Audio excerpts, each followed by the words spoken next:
जोहार के जो को सगुन दाराम तेज मिट्टें टॉपिक लिए तबन हेकना जहाँ दो भाषा दिवस जहाँ दो आदिवासी संथाल को जहाँ दो भाषा दिवस जहाँ दो 22 डिसेम्बर गोटा जगह रे अड़ी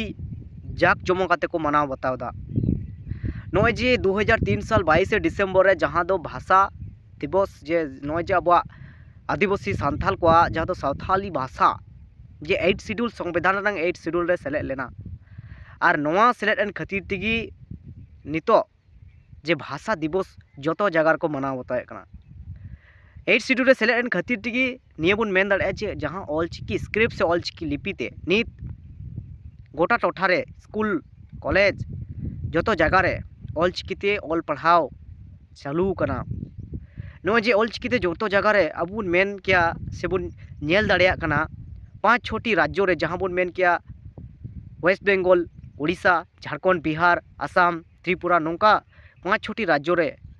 ऑलचिकीते ऑल पढ़ाव चालू कना ऑल पढ़ाव चालू कना उना साथे रोड होको रोड़े कना आको भाषा तेगी उना बात करते जुदी बन नेला प्रतिवेशी जहाँ दिसम को मेना नेपाल भूटान बांग्लादेश नोआ करे हो अबवा संथाल भाषाते उन्हें उना करे चला कना जे नो संथाल भाषा एवं संथाल को उना करे को बसोबासो कना एवं उन्हें हो ऑलचिकी स्क्रिप्ट रेनांग चर्चा से ऑलचिकी ते को चीड़े कना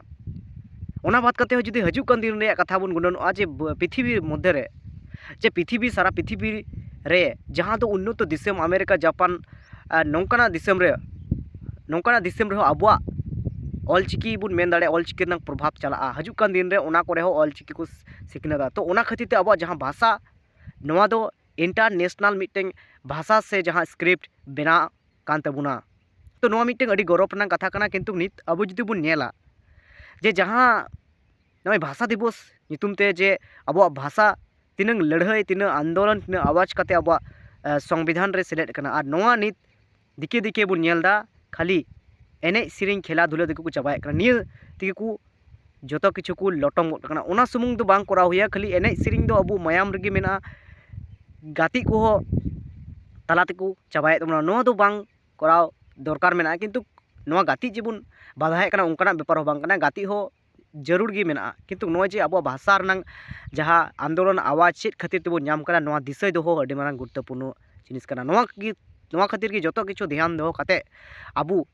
अब भाषा दिवस मानाव बताव रंग जरूर मेना और बढ़ती बन मेना जो जगह रे नो अबु अडी गौरव और अडी रस्का जे अब भाषा दिवस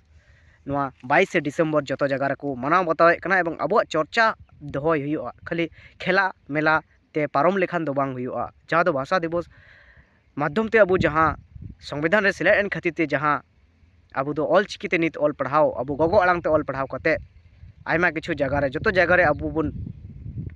कॉम्पिटिशन रे बन चलाव दाड़े कना नोआ अडी गौरव रंग कथा